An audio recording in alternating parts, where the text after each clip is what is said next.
And welcome back to Random Access. You just got done watching 40 minutes of elephants screaming. I'm your host, Yonder Van Horn, and today we are looking at the world of minorities, namely puppet minorities. Today my guest is McGee. Hello McGee, I'm glad to have you with us. Oh, thank you so much for having me on your show. I'm really privileged to be here. Thank you. Let's get right down to it. You have a long history of puppet and human relations.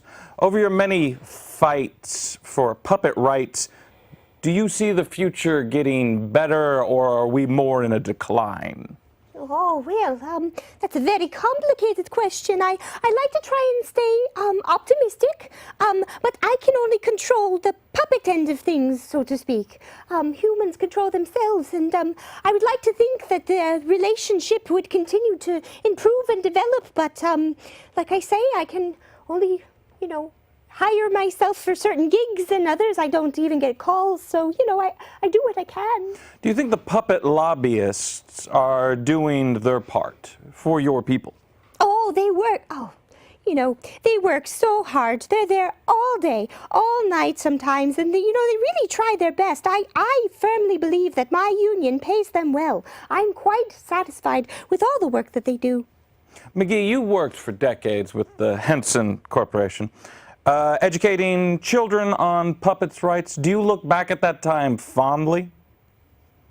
Yes. No, it's some of my best work that I ever did, to be honest. We had such good times, so many good memories. I made so many good friends. I wish I could go back to that time, to be honest. It was really quite enjoyable.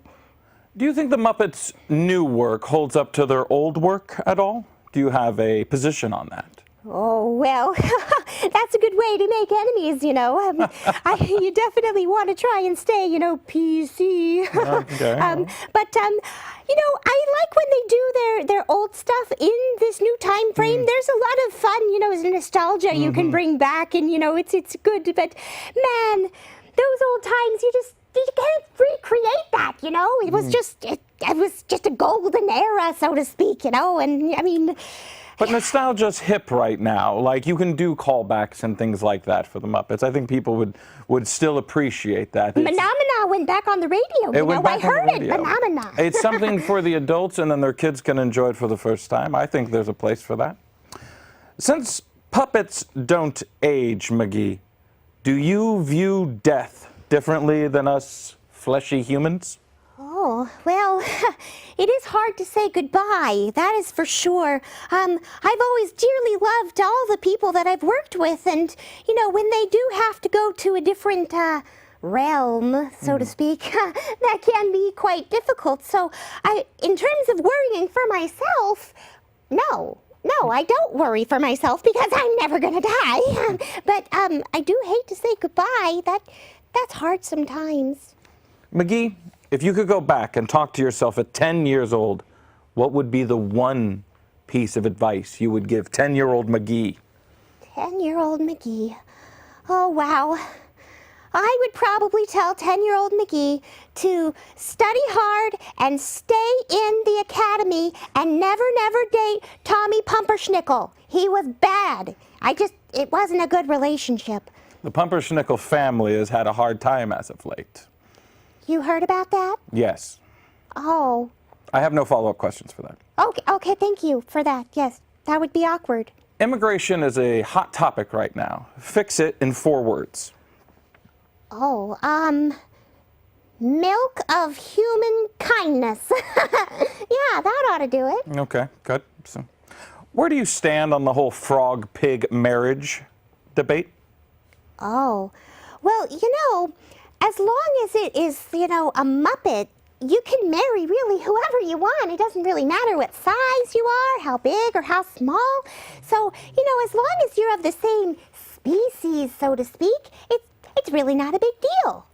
Which kind of brings me to my next question. Do you puppets mate for life, or do you sort of play the field? Sir, I am a Muppet, not a puppet. there's a big difference, you know. Oh, I'm sorry, I didn't. Oh, yeah. See, you wouldn't really want interspecial relations for Muppets versus puppets. I mean, come on, that would just be crazy. No, you want to keep it PC and you want to keep it at least the same. So for Muppets, they can date whoever they want. Puppets, well, they should stick with their own kind. You have marionettes and you have stick puppets and, you know, there's really lots of different types. And, well, you don't want to go too far off the tracks, if you know what I mean. Not all puppets are the same. All right. So, yeah.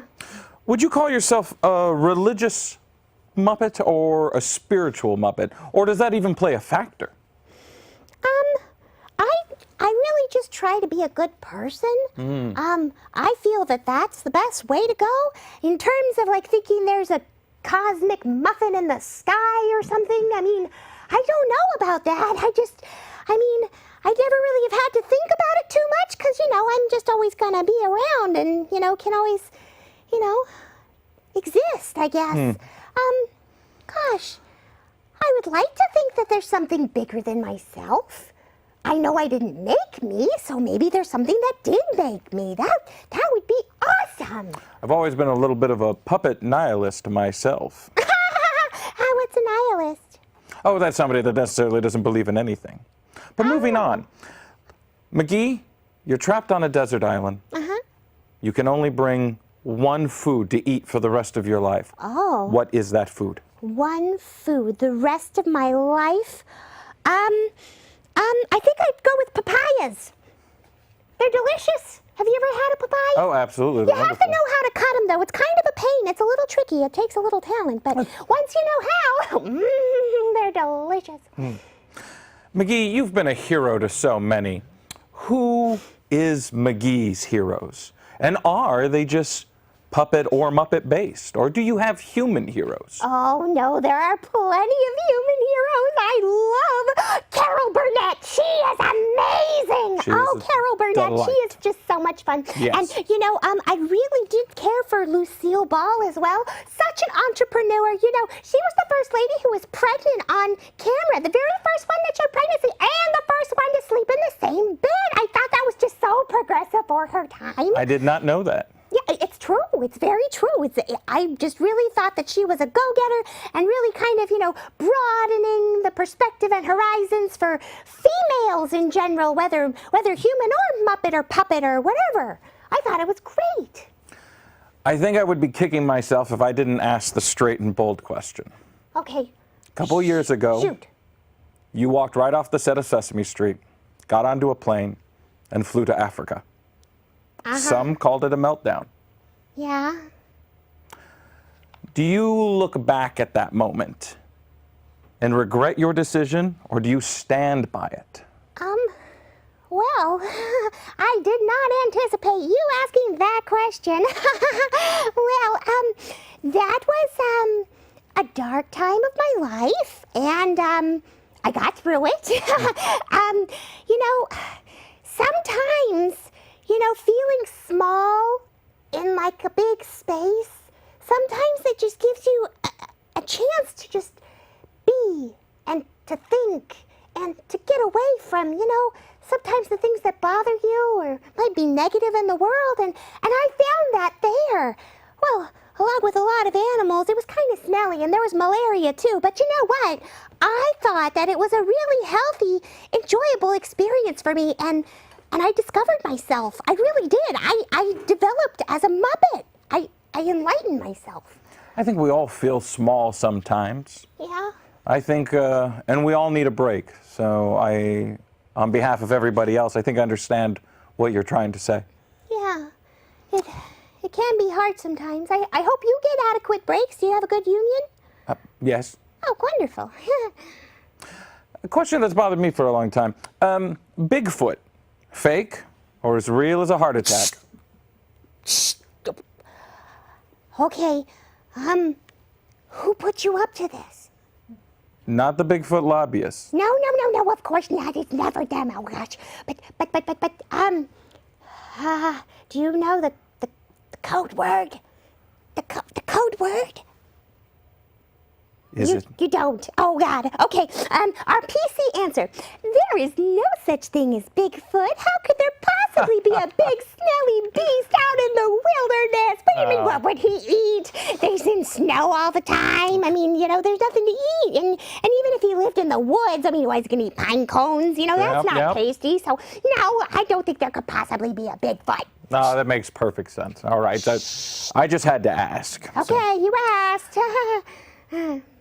If people in their lifetime should visit just one place, and I'm asking this because you're so well-traveled, there's just one place that you feel everybody should visit, what would be that place, McGee?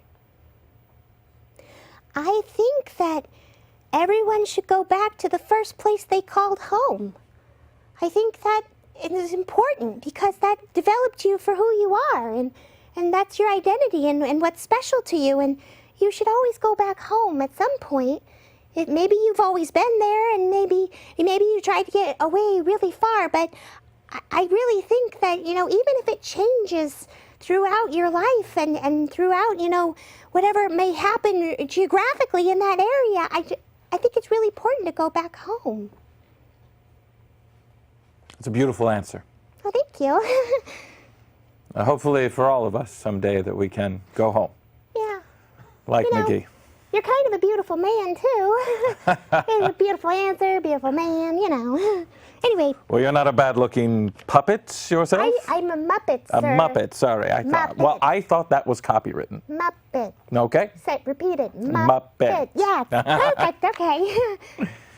McGee, this has been an absolute delight. Now, before we go, I wanted to know if there's anything you wanted to say to everybody out there.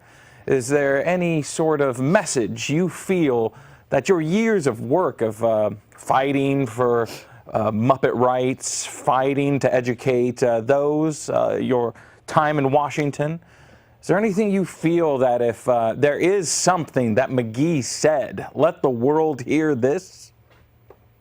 Yeah, it's really pretty simple. Don't be a jerk. That's it. That's all you gotta do. And then life is pretty easy. It's just riding it out, honestly. I mean, it's not hard. Don't be a jerk. That's it. Don't be a jerk. Simple words. Yeah. But a difficult hill for most of us to climb. Well, Here's hoping that we all make it to the top of that hill of not being a jerk. McGee, this has been an absolute delight. So nice to meet you, Yonder. Thank you so much for having me here. And, it was a really great experience. Your craft services needs a little bit of work, but everything else was really great. We put a suggestion box just outside. I think it would do us wonders if you would actually write out a suggestion. Just drop it off in the box, because I put it there and nobody writes any. Oh, well, maybe if you put pens next to it, people would. Another brilliant idea. I'm full of them. Well, thank you, McGee. This has been Random Access. I've been your host, Yonder Van Horn, and my guest today has been McGee the Muppet. Thank you. We will see you next week.